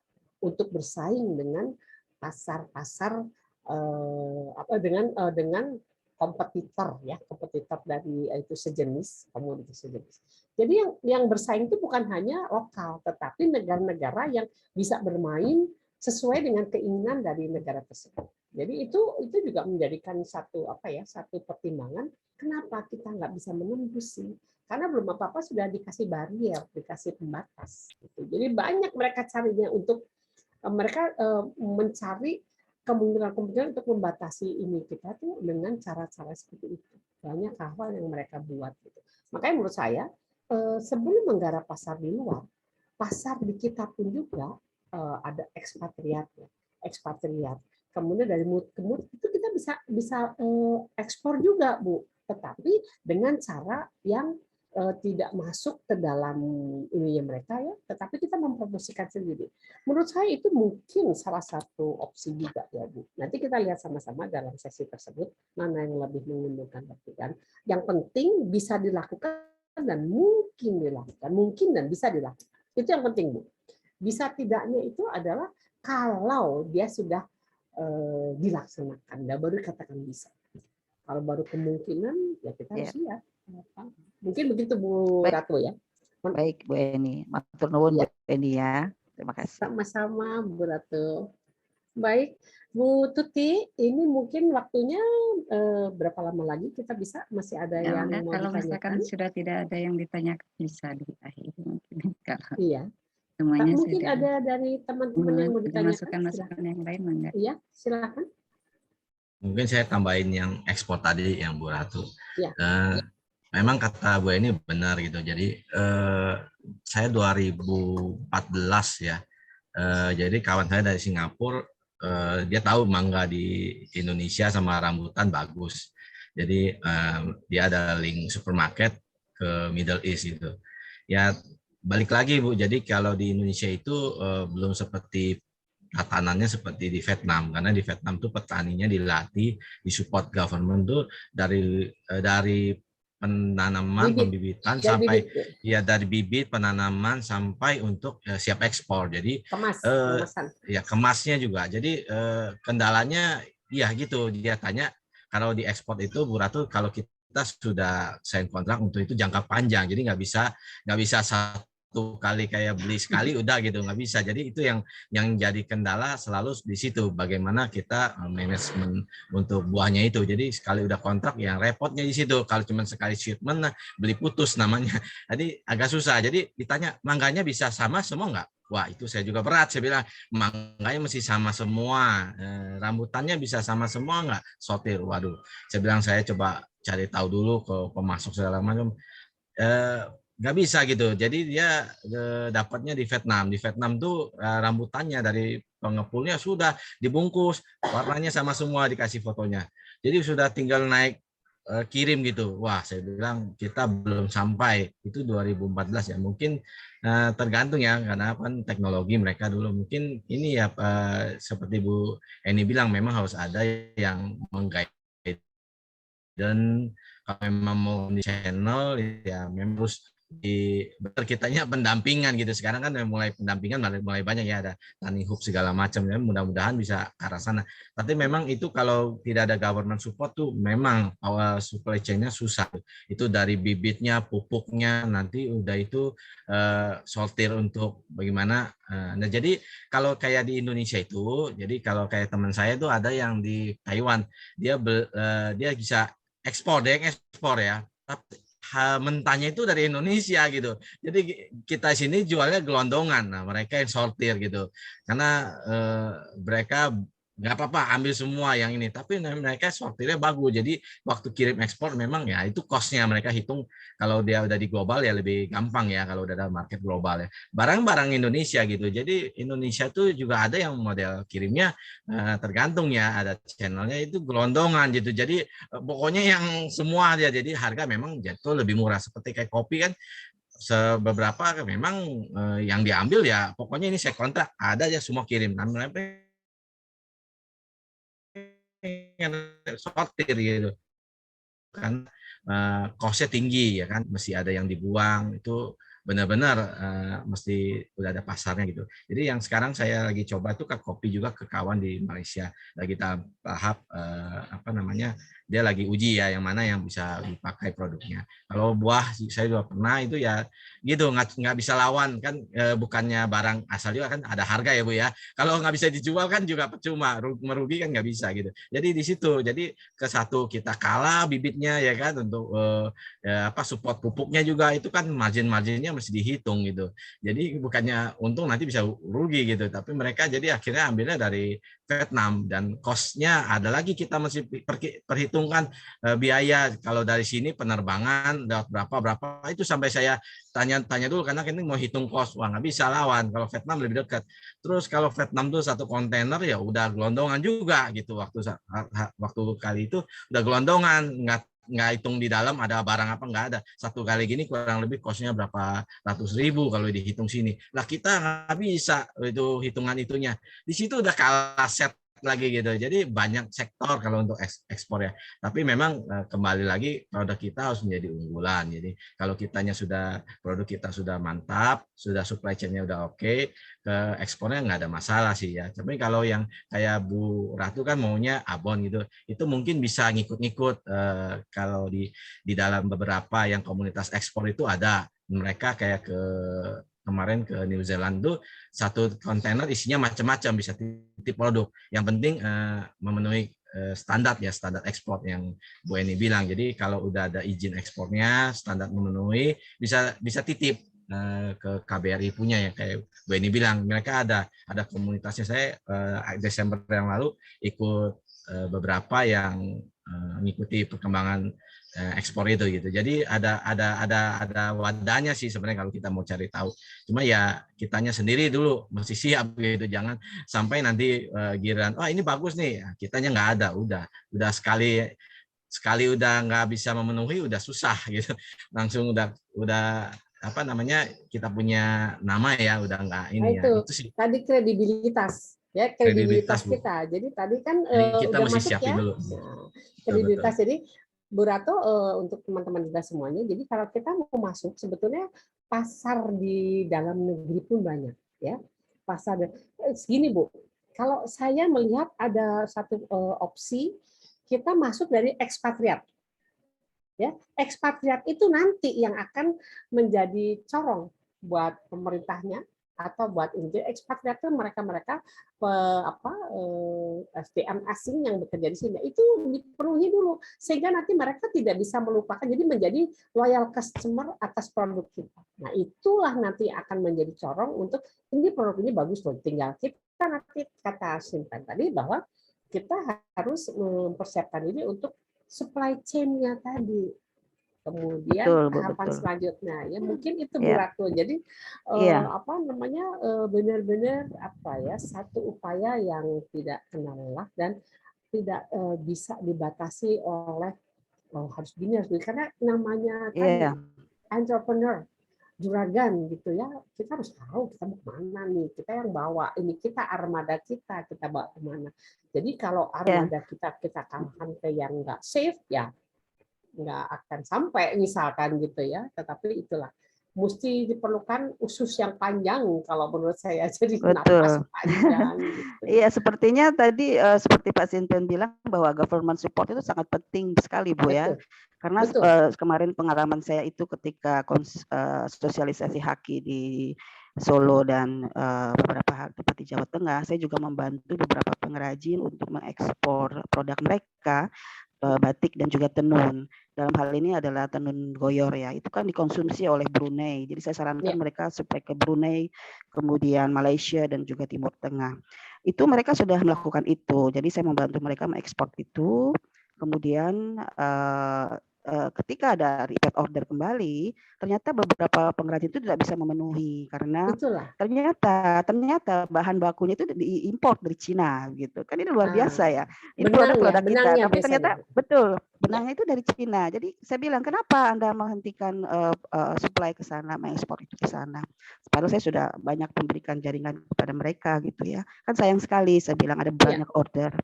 Oh ternyata kami masih menunggu bahan baku ini dari Cina. Wah, saya bilang luar biasa. Ini ternyata masih mengimpor itu bahan bakunya sendiri.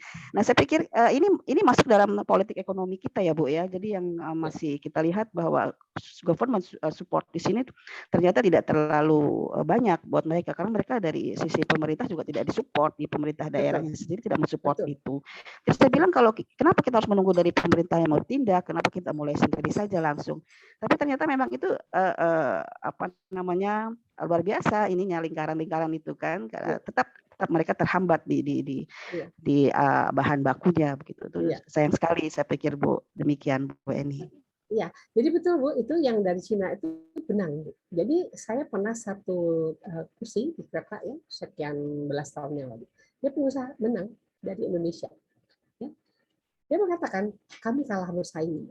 Di kita benang kan ada ukurannya ya, ada ketebalannya, ada lapisan-lapisan tertentu. Betul. Itu kalau di sana mereka bisa dengan supporting pemerintah, mereka bisa katakan dengan jenis yang sama, kualitas yang sama. Kalau di Eropa dia ketebalan itu kain akan dihitung sama mereka. Gitu ya kan kita dulu mengekspor itu loh Bu, napkin ya serbet spray segala macam itu bisa sekarang nggak bisa masuk lagi karena ada pembatasan kuota. Nah itu ternyata Bu pemerintah Cina itu mensupport habis. Jadi kalau kita yang paling murah itu ada 15.000, mereka bisa jual 1.000. Betul, sangat murah. Kita bisa bersaing di mana? Karena pemerintah mereka dari hulu ke hilir dia siapkan, sehingga persaingan itu dia bisa jual 1.000, paling besar 5.000. Kita paling murah hanya bisa 15.000, itu termasuk ongkos segala macamnya. Jadi dia katakan kita nggak bisa bersaing karena memang kondisinya tidak memungkinkan kita untuk bersaing dengan tadi fasilitas yang diberikan oleh pemerintah sedemikian itu. Jadi di bidang perkebunan, sehingga sekarang yang perlu kita pikirkan, kalau menurut saya ya, garaplah dulu pasar dalam negeri. Menurut saya, karena pasar dalam negeri sendiri belum tentu bisa dipenuhi oleh kita. Garam aja misalnya. Kenapa kita impor? Karena kita belum bisa memenuhi kebutuhan garam dari produksi SDA kita. Itu kan sangat menurut saya sangat memerlukan kenapa gitu. Memerlukan pertanyaan dan perlu jawaban.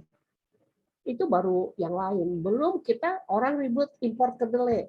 itu ada politik permainan, saya nggak tahu. Tetapi yang penting adalah untuk tempe, tahu yang katakan kita beli murah, makanan sehari-hari konsumen Indonesia, itu kedelainya impor. Karena produk dalam negeri belum bisa memenuhi kebutuhan. Itu yang menjadi dasar. Bukan kenapa nggak bisa dipenuhi. Nah, kenapa nggak bisa dipenuhinya? Berarti ada tata rantai yang memang tidak bisa dilampaui atau tidak bisa disambungkan. Jadi ini kalau kita bicara tentang ekspor impor, itu nanti akan bicara mengenai kebijakan-kebijakan tentang apa saja yang bisa diekspor, terus kualitasnya. Dan kebijakan kita ini tidak bisa berdiri sendiri, kita harus menyesuaikan dengan kebijakan luar, kebijakan negara tujuan. Itu Bu. Jadi sangat menarik kan dasar saya itu adalah ekonomi ya. Ekonomi dan hukum internasional dan kemudian ekonomi yang mengandung unsur informasi dan teknologi ya, yang sekarang digital. Jadi kalau bicara itu kita akan bicara sesuatu hal yang memerlukan satu sesi atau beberapa sesi untuk kita coba satu persatu kita indikan. Mungkin begitu Bu Rato. Saya nanti akan coba tanyakan apakah. Tapi saya punya tim di sini ada Pak Raka dan Pak Sena. Saya rasa kita akan mencoba menyampaikan atau berbagi tentang kemungkinan-kemungkinan. Saya lebih akan melihat memberikan nilai tambah dan nilai kurangnya atau kerugian atau kerugian atau keuntungan atau kelebihan dan kekurangan kalau kita menjadi pemain internasional atau kalau kita menjadi pemain lokal. Ya. Yang penting buat kita adalah ini berjalan, wirausaha ini berjalan, entrepreneur ini harus jalan. Tapi jiwa entrepreneurship itu yang harus dibekali oleh hal-hal yang tidak terbayangkan sebelumnya, gitu kan? Menjadi satu hal yang penting untuk bekal para wirausahawan yang akan nanti bersaing dengan wirausahawan yang lain. Saya harapkan kelas ini akan menjadi satu